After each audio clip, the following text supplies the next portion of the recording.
Halo, kembali lagi di channel kami dengan Madianto. dan Latifa. Kali ini kita akan bahas kisah-kisah unik finansial ya, ya Bi ya. Masalah apa itu, Umi? Kalau ini kisah sukses pasangan milenial yang berhasil pensiun dini di usia 30 tahun. Wah, luar biasa ya. Abi usianya berapa? 30 tahun untuk Wah, dia sekarang. udah pensiun tuh Bi. Ya, saya masih kerja juga. Kerja dan mencoba untuk pensiun dini juga sih kalau bisa di umur 40 atau 45. Kalau pensiun dini ngapain? Jadinya bingung gak sih? Nganggur gitu, masih muda, masih produktif. Pengennya sih rebahan sih. Yang ada juga bos rebahan terus. Tapi ayo kita bahas ya. Dia Ayo silakan. ngapain aja setelah pensiun di usia 30 tahun. Terus dia menghabiskan waktunya itu untuk hal-hal apa saja. Ayo kita bahas. Nah, sejumlah orang mungkin merasa sulit untuk menabung, namun ini tidak bagi SA yang membangun dirinya untuk sukses secara finansial dan melakukan pensiun dini. Oh, si SA. Bagaimana itu caranya? Dia kan tinggalnya belum ketahuan ya tinggal di Iya. mana ya. Nih, kita lihat lagi ya dia kebiasaannya apa saja. SA selalu bangun jam 6 pagi. Ia memulai paginya dengan berolahraga di rumahnya. Sebelumnya dia duduk di mejanya dan memeriksa pekerjaannya di komputer dengan cek-cek email dan melihat-lihat media sosial. Sama Oke. sih. Sama ya dengan kita ya. Sama. Cuman dia kan udah pensiun dini. Iya. SA tidak selalu memiliki kehidupan yang santai. Dia menghabiskan 14 tahunnya bekerja di bidang teknologi informasi dengan gaji yang cukup besar. Oh, orang IT.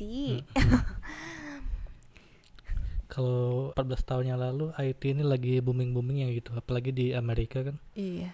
Zaman-zamannya startup lagi baju-bajunya gitu kan. Iya. Gajinya gede-gede. Iya benar ya.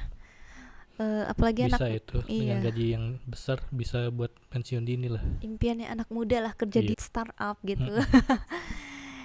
Kalau sekarang ya tahu sendiri lah gimana keadaan startup sekarang. Udah mulai malah menurunnya mulai menukik pontang-panting tajam ya. sekarang. Nih kita lanjut ya. Namun menurutnya pekerjaan tersebut cenderung menghabiskan hidupnya. Setelah lebih dari 1 dekade bekerja, dia menyadari sudah waktunya untuk beralih. 1 dekade, 10 10 tahun. Dia 10 tahun udah jenuh. Kerja 10 tahunnya.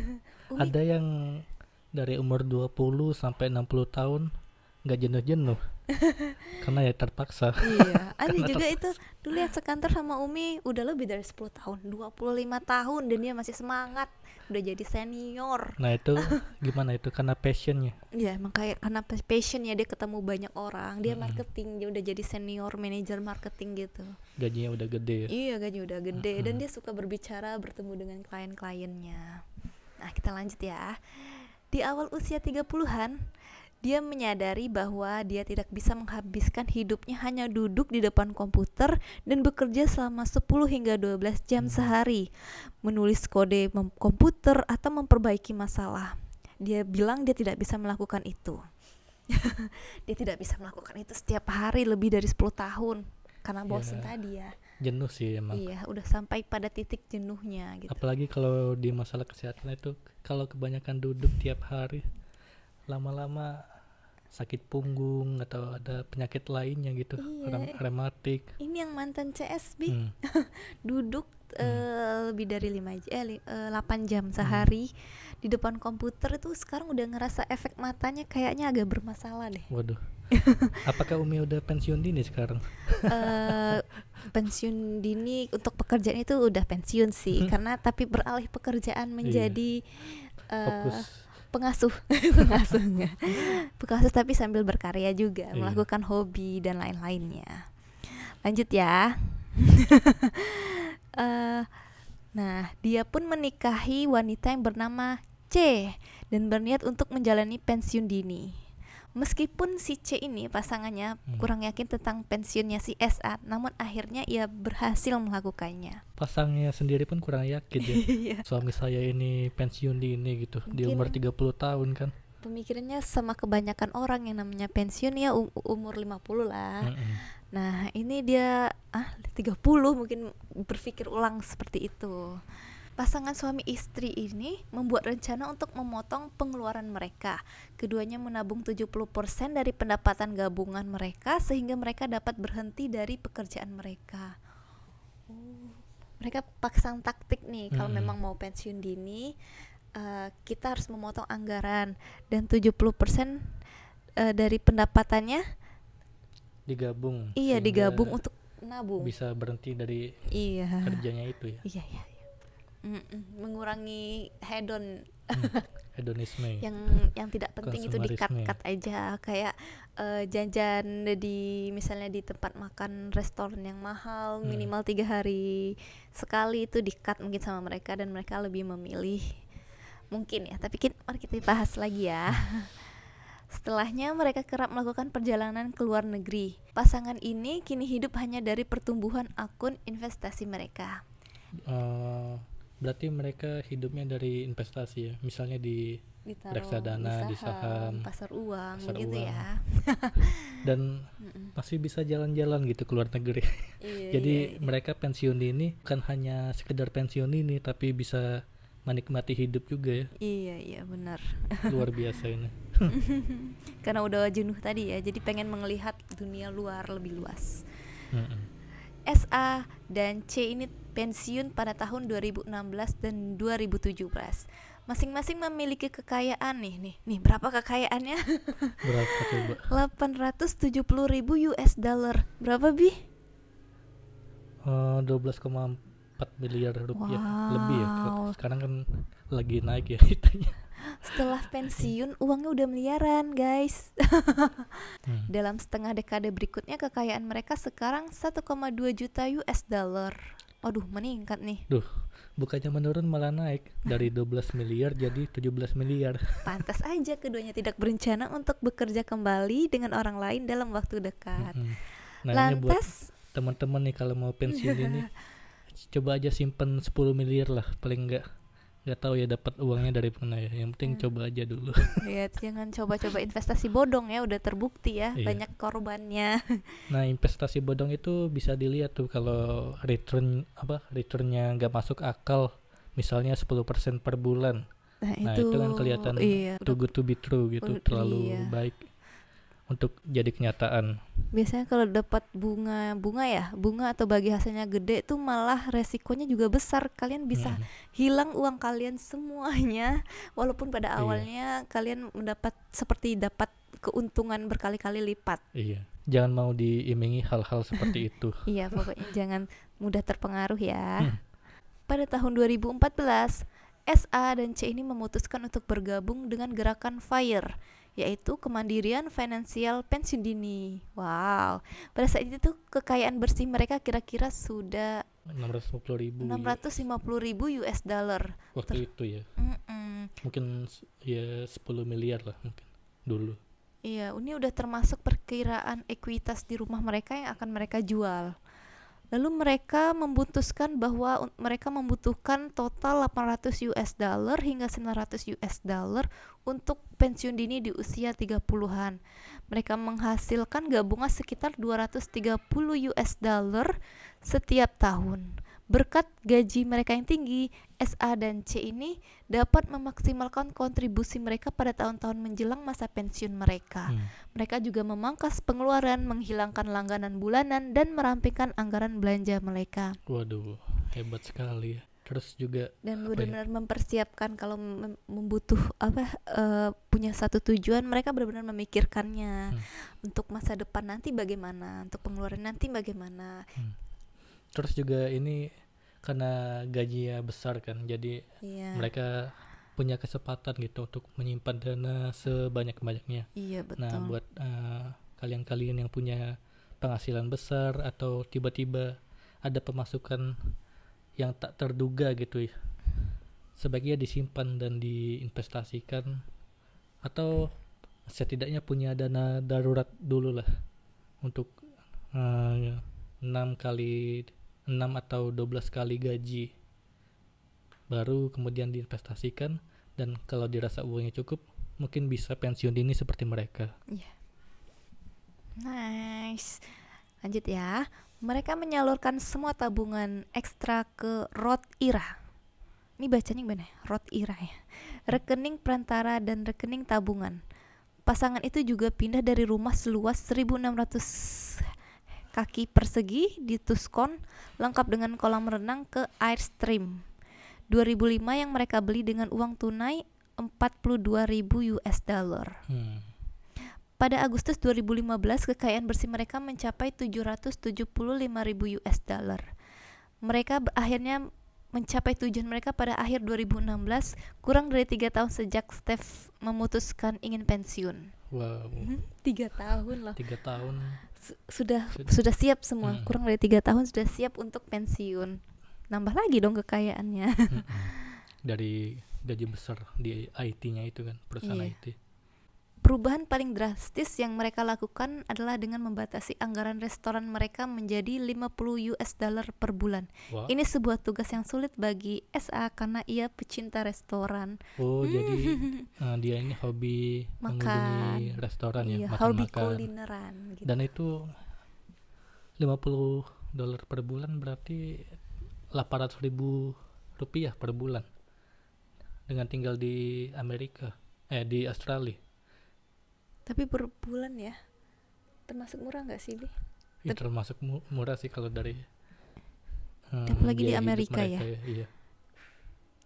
Sebelum menikah, SA dan C tadi menghabiskan banyak uang. Pasangan ini memiliki rekening giro gabungan serta rekening tabungan gabungan yang membantu menjaga kehidupan keuangan mereka tetap sederhana dan lugas. Hal-hal apapun selalu mereka diskusikan, khususnya untuk setiap pembelian yang mereka lakukan. Kompak ya. Iya. Jadi misal kita nih mau beli sesuatu harus diskusi dulu. Iya. Tapi kalau sekarang saya tiba-tiba beli aja. Iya. Tiba-tiba ada paket datang. Tiba-tiba. Kayak Umi juga tuh. Tiba-tiba. Tapi kadang Umi tapi bilang. Tapi kan untuk anak semua ya. Iya. Keperluan anak. Iya. Mereka tidak memiliki gaji tetap, maka SA tadi berhati-hati dengan anggaran mereka. Mereka juga menemukan cara lain untuk menghilangkan pengeluaran, termasuk pindah ke rumah seluas 800 kaki persegi di sebidang tanah seluas 6,7 hektar di gurun Arizona.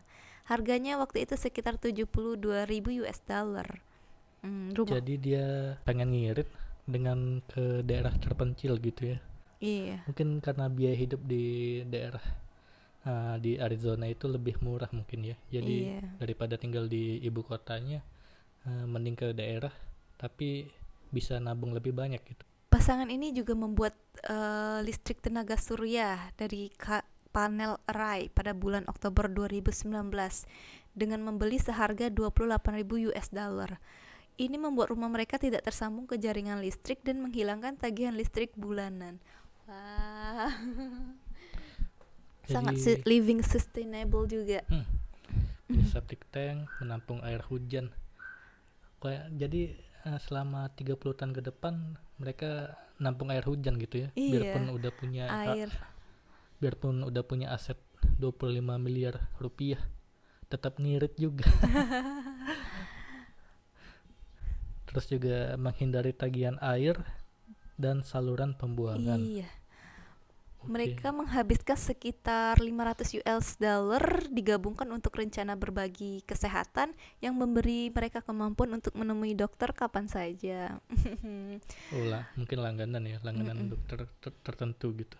Meskipun SA belum secara resmi menjadi bagian dari dunia kerja sejak 2016, bukan berarti ia menghabiskan hari-harinya hanya dengan bermain golf atau menonton Netflix. Pensiun dini bagi SA adalah kemampuan untuk mengontrol hampir 100% hari Anda gitu, tanpa perlu bekerja penuh waktu untuk mendanai gaya hidup Anda. Itu menurut SA ya. SA bekerja sesekali ketika ia dihadapkan pada peluang menurutnya menarik atau mengasyikkan. Selama setahun terakhir dia hanya memperoleh 15.000 US dollar dari e-book, saluran YouTube, dan mengambil pekerjaan sambilan di bidang TI. Oh, berarti dia juga punya YouTube channel ya, juga sebagai penulis buku gitu. Iya, dia pensiun dini cuman pengen benar-benar mengontrol waktunya tanpa harus dikontrol oleh orang lain. Dan dalam 1 tahun dari YouTube, dari kerjaan sambilan IT, dari jualan e-book, punya penghasilan sekitar 230 juta rupiah ya Itu dalam sama setahun. 1 tahun ya, walaupun lebih kecil dari pendapatan sebelumnya, Tapi tapi itu dia lumayan merasa itu. bahagia. Dia bahagia menjalankannya, dia juga udah punya investasi. Iya. Dan ini mungkin bagian dari hobinya juga ya. Kayak Abi nih suka baca buku. Tinggal pensiun dininya aja yang belum. Iya, oh udah bisa nih Bi. Bisa sih kalau dari aset lain. Dia tidak menetapkan target berapa banyak pekerjaan yang ingin ia lakukan setiap tahun, tetapi tetap berhubungan dengan perekrut yang menghubungnya ketika mereka memiliki sesuatu yang mereka pikir mungkin dia sukai. Saya suka mendapatkan penghasilan dengan melakukan hal-hal yang saya suka. Saya tidak melakukan apa yang saya lakukan karena saya membutuhkan penghasilan. Saya melakukan apa yang saya lakukan karena menurut saya itu keren. Sangat menyenangkan melakukan sesuatu yang pada dasarnya Anda nikmati dan dibayar untuk itu. Jadi dia bekerja itu bukan karena terpaksa gitu. Iya. Misalnya kamu harus kerja di sini karena kan bayarannya iya, gede. Jadi dia lebih suka kerja itu yang sesuai dengan passion dia. Iya. Misalnya main game dapat duit misalnya. Dari Atau baca buku. dari baca buku, dari nulis buku Nulis dapat buku, duit iya. gitu kan. Sementara itu, C, pasangannya tadi ya, bahwa kebebasan yang diberikan oleh pensiun dini juga memungkinkannya untuk mengambil pekerjaan yang mungkin telah ia tinggalkan sebelumnya karena uangnya tidak cukup untuk mendukung gaya hidupnya. Beda sih cewek. Ada gaya hidup. Tapi salut ya sama pasangan ini. Tetap salut sih. Iya. Nih, Luar biasa sih, di umur 30-an bisa pensiun dini. 30 loh. Saya 2 tahun lagi menuju 30. Saya Sudah. baru memasuki awal 30. Dan baru semangatnya untuk mencapai karir. Coba untuk pensiun dini juga. Sebenarnya kalau dari aset-aset lain kita juga bisa sih pensiun dini. Cuman dengan gaya hidup yang sangat irit. BTW nih ada yang mau disampaikan lagi nggak Bi? Saya rasa sih cukup ya. Ini mungkin bisa jadi motivasi buat kita semua untuk bagaimana sih tips dan triknya bisa pensiun dini secara cepat gitu. Tapi disesuaikan juga ya dengan pendapatannya masing-masing ya. Iya. Kalau beliau ini kan kebetulan punya penghasilan yang cukup gitu untuk mengumpulkan dana yang besar yang bisa menghidupi mereka untuk berpuluh-puluh tahun. Jadi itu bisa mengimbangi mereka untuk hidup tanpa harus bekerja dengan terpaksa. Oke, sekian dulu podcast dari kami mungkin ya. Iya, jangan lupa ya terus dukung kami dengan cara like, comment, share, dan subscribe. Dadah.